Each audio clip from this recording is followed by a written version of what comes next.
Hi viewers, welcome to our channel. Present మనతో పాటు దాము బాలాజీ గారు సీనియర్ జర్నలిస్ట్ ఉన్నారు. వారితో ఒకసారి మాట్లాడదాం. సార్ నమస్కారం. సార్ నమస్తే సార్, దుల్కర్ సల్మాన్ గారు అండ్ రానా గారు వీళ్ళిద్దరూ కలిసి తీసిన సినిమా కాంతా మూవీ వాళ్ళ రిలీజ్ అయింది. సో ఇది కొన్ని వివాదాలు చుట్టుముట్టాయి, మంచి హైప్ కూడా దీని మీద క్రియేట్ అయింది. దుల్కర్ సల్మాన్ గారి సినిమాలు కూడా మంచి మార్కెట్ ఉంది.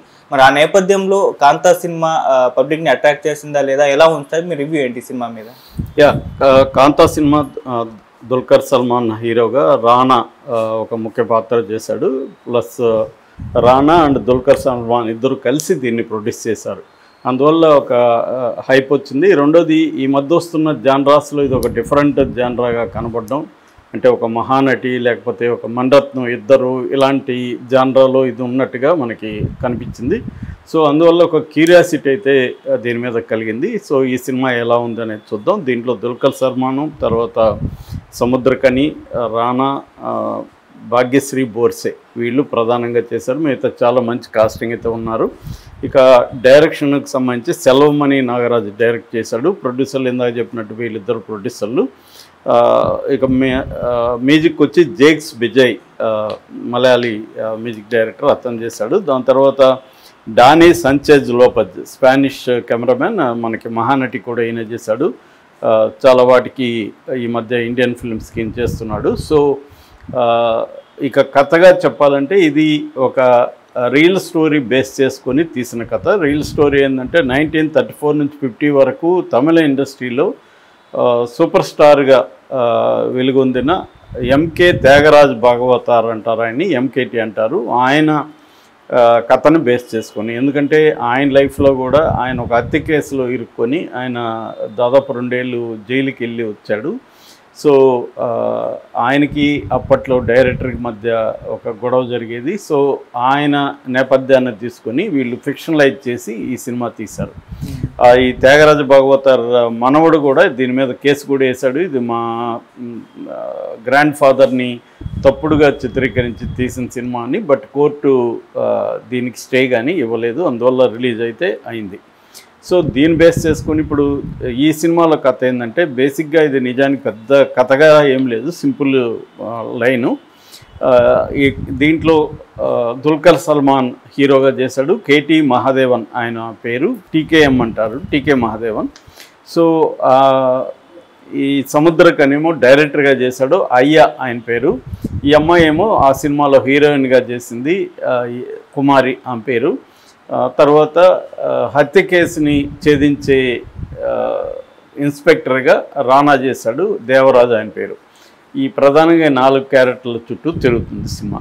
సో కథ ఏంటంటే, చాలా కాలం తర్వాత ఈ హీరో డైరెక్షన్ కాంబినేషన్లో ఒక సినిమా తీద్దామని ప్రొడ్యూసర్ అనుకుంటాడు.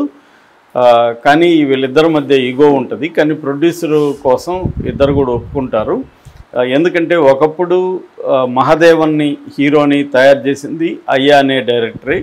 కానీ ఇప్పుడు అతన్ని మించిపోయి అతను స్టార్ అయిపోయాడు. స్టార్ అయిపోవడం వల్ల ఈ డైరెక్టర్ మాట అతను వెనదలుచుకోలేదు. అతనికంటూ తన సినిమా ఎలా ఉండాలి, ఏ సీన్ ఎలా ఉండాలి, నా ఎలివేషన్ ఎలా ఉండాలి, ఇవి అతనికి సపరేట్గా ఉంది. సో అందువల్ల డైరెక్టర్కి హీరోకి మధ్య ఒక ఈగో క్లాష్ అనేది ఉంటుంది. అయినప్పటికీ కూడా ప్రొడ్యూసర్ కోసం ఇద్దరు ఒప్పుకుంటారు. సినిమా స్టార్ట్ అవుతుంది. హీరోయిన్ కుమారిని కూడా ఈ డైరెక్టరే నటిగా ఆమెని తయారు చేసి ఉంటాడు. సో ఈ కాంబినేషన్లో ఇప్పుడు సినిమా స్టార్ట్ అవుతుంది. కానీ హీరో ఏం చేస్తాడంటే, డైరెక్టర్ని మూలం కూర్చోబెట్టేసుకొని అతని మాట వినకుండా తన పద్ధతిలో తను చేస్తాడు. ఆ సినిమా పేరు శాంత అని డైరెక్టర్ పెడతాడు. కానీ దాన్ని కూడా కాంతగా మార్చేస్తాడు హీరో. మార్చేసి మొత్తం తన పద్ధతిలో చేసుకుంటూ వెళ్తాడు. అయినప్పటికీ డైరెక్టరు దానంతా ఓర్చుకొని ఉంటాడు, ఎందుకంటే ప్రొడ్యూసర్ కోసం. ఇలాగా వీళ్ళిద్దరి మధ్య ఈగో ఉంటుంది. ఈ వీళ్ళిద్దరి మధ్యలో ఈఎంఐ ఏంటంటే, ఈఎంఐ ఒక రకమైన వల్నరబుల్గా ఉంటుంది, అట్ ద సేమ్ టైం కన్నింగ్గా కూడా ఉంటుంది. డైరెక్టర్ వైపు ఉన్నట్టే ఉండి మెల్లగా హీరో వైపు వెళ్ళిపోతుంది. వాళ్ళిద్దరూ ప్రేమించుకుంటారు. ఈ నేపథ్యంలో ఇంకా క్లైమాక్స్ తీయాలి, ఒక సీన్ ఉంది. ఆ టైంలో ఇతను పేరు మార్చేస్తాడు. ఆ టైంలో ఒక హత్య చోటు చేసుకుంటాడు షూటింగ్లో. ఈ హత్య హీరో చేశాడు అన్నట్టుగా ఉంటుంది. దాంతో పోలీస్ ఇన్వెస్టిగేషన్ మొదలవుతుంది. పోలీస్ ఆఫీసర్గా రానా ఎంటర్ అవుతాడు దేవరాజ్గా. సో ఈ రానా కొంత విచిత్రమైన క్యారెక్టరైజేషన్ ఉంటుంది. సో రానా ఎవరిని కనిపెట్టాడు, ఎలా కనిపెట్టాడు, ఎవరు హత్య చేశారు, ఎందుకు హత్య చేశారు, ఎవరిని హత్య చేశారు, ఇవన్నీ కూడా లాస్ట్లో మనకి వస్తుంది. ఇది బేసిక్గా కథ. అంటే ఒక డైరెక్టర్కి, ఒక స్టార్కి, తాను క్రియేట్ చేసిన యాక్టర్ స్టార్గా మారిపోయిన తర్వాత డైరెక్టర్కి ఆ స్టార్కి మధ్య ఉన్న ఈగో క్లాషు, ఆ క్లాష్లో హీరోయిన్ ఎటువైపు ఉంది, ఈ ఫైనల్గా ఇది క్రైమ్గా వెళ్ళిపోతుంది. అంటే ఇది సినిమాలో సినిమా అని చెప్పచ్చు. ఫస్ట్ హాఫ్ అంతా కూడా ఈ ఎస్టాబ్లిష్మెంటు, వీళ్ళిద్దరు ఈగో, ఈ సినిమా ఎలా రన్ అవుతుంది, హీరోయిన్కి హీరోకి మధ్య లవ్ ట్రాక్లు ఇవి నడుస్తుంటుంది. సెకండ్ హాఫ్ అంతా కూడా మ్యాక్సిమం ఇన్వెస్టిగేషను, ఎవరు హత్య చేశారు, ఎవరిని చేశారు, ఎవరు ఎందుకు చేశారు, ఇవన్నీ కూడా సెకండ్ హాఫ్లో వెళ్తూ ఉంటుంది. ఇది బేసిక్గా స్క్రీన్ ప్లే పద్ధతి కూడా. సో దీంట్లో డైరెక్షన్ ఫస్ట్ చెప్పుకోవాలి. డైరెక్టర్ దీన్ని ఒక క్లాసిక్ సినిమాలాగా మలుచుకుంటా వెళ్ళాడు. ముఖ్యంగా ఇదేంటంటే ఆ పీరియడ్ ఫిల్మ్కి పర్ఫెక్ట్ ఎగ్జాంపుల్ లాగా పీరియడ్ లుక్ కానీ, అంటే ఆర్ట్ డైరెక్షన్ కానీ, కాస్ట్యూమ్స్ కానీ, కెమెరా వర్క్ కానీ ఇవన్నీ పర్ఫెక్ట్గా చేసుకుంటూ వెళ్ళారు. ముఖ్యంగా దీంట్లో హైలైట్ చెప్పుకోవాలంటే, టెక్నికల్గా చెప్పుకోవాలంటే camera work, wonderful camera work ఉంది. అంటే ఆ పీరియడ్ని తీసుకురావడంలో ఒక రకమైన డీసాచురేటెడ్ బ్రౌనిష్ లుక్ తీసుకుని అథెంటిక్ ఫీల్ని క్రియేట్ చేశాడు. మనం 1950s సినిమా చూస్తున్నట్టే మనకు అనిపిస్తుంది, కానీ ఇవాళ కాంటెంపరీ సినిమా చూస్తున్నట్టు అనిపించదు. దానికి ప్రధాన కారణం కెమెరామ్యాన్. అట్లాగే కొన్ని ఎమోషనల్ సీన్స్లో ఆయన పెట్టిన యాంగిల్స్ అవన్నీ కూడా యాడ్ చేసాయి. అంటే సినిమాటిక్ అప్పరాటస్ అంటారు. సినిమాటిక్ అప్పరాటస్ అంటే యాక్టర్స్నే కాకుండా సినిమాలో వాడే మిగతా టెక్నికల్ అంశాలని కూడా ఉపయోగించుకొని కథ చెప్పడం ఎలాగనేది బ్రహ్మాండంగా దీంట్లో చెప్పాడు. So camera work, art work ఎక్స్ట్రాడినరీగా ఉన్నాయి. కాకపోతే మ్యూజిక్ అంత ఎక్స్పెక్టెడ్ స్థాయిలో లేదు. కొన్ని చోట్ల బాగుంది, కొన్ని చోట్ల అంత ఎఫెక్టివ్గా లేదు. సో మ్యూజిక్ మిక్స్డ్గా ఉందన్నమాట. ఇక పర్ఫార్మెన్స్ చెప్పాలంటే దీంట్లో స్టార్ ఎవరంటే దుల్కర్ సల్మాన్. వండర్ఫుల్గా చేశాడు అతను. అసలు మనం ఊహించము ఆ స్థాయిలో చేశాడు అతను. ఒక నేషనల్ అవార్డు అతనికే వస్తుందా అన్నట్టుగా పర్ఫార్మెన్స్ ఉంది. ఇప్పటివరకు నేను చాలా దుల్కర్ సల్మాన్ చూశాను, ఇందులో మాత్రం ద బెస్ట్ అని చెప్పచ్చు. చాలా బాగా చేశాడు. అంటే ఆ ఈగో ఉండడం, రియల్గా మనం ఆ స్టార్ని చూస్తున్నట్టే ఉంటుంది. రెండవది సముద్రకని కూడా ఏమాత్రం తగ్గకుండా హీరోకి, దుల్కర్ సల్మాన్కి తగ్గకుండా చేశాడు. అంటే ఒకప్పుడు తను క్రియేట్ చేసిన వాడే తనని ఇప్పుడు డామినేట్ చేస్తుంటే దాన్ని ఓర్చుకోవాల్సిన రావడం, దాన్ని డీల్ చేయాల్సి రావడం, ఇవన్నీ చాలా బాగా చేశాడు. అట్లాగే తను తయారు చేసిన అమ్మాయి తన వైపు నుంచి అతని వైపు వెళ్ళిపోతుండడం, అంటే ద్రోహము, ఈగో, దాని ఏమంటారు యాంబిషను, ఇవన్నీ థీమ్స్ చాలా పర్ఫెక్ట్గా మింగిలైనాయి.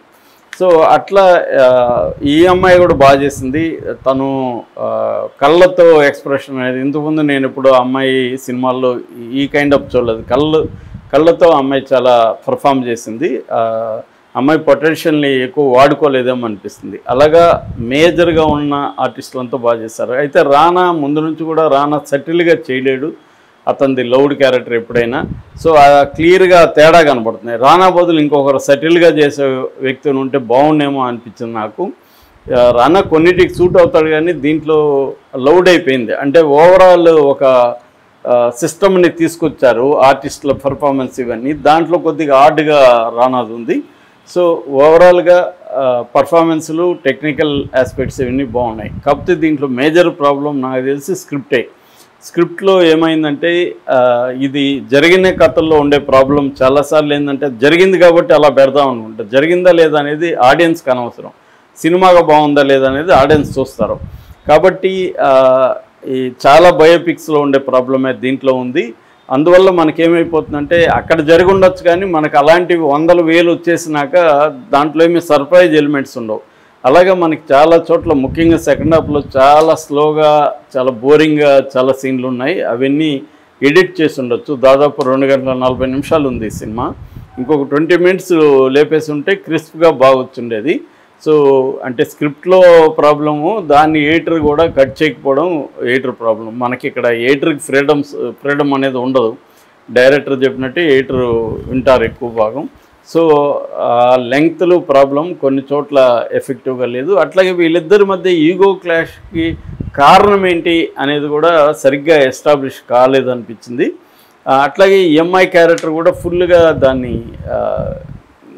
బ్లోనప్ చేయలేదు. సో అది హాఫ్ కుక్డ్ క్యారెక్టర్ లాగా కొన్ని కనిపిస్తుంది. సో స్క్రిప్ట్లో అయితే కొద్దిగా ప్రాబ్లం ఉంది. అదర్వైజ్ ఇది ఒక మంచి సినిమా, ఖచ్చితంగా చూడాల్సిన సినిమా. నా rating 2.75 out of 5. Okay sir, thank you so much.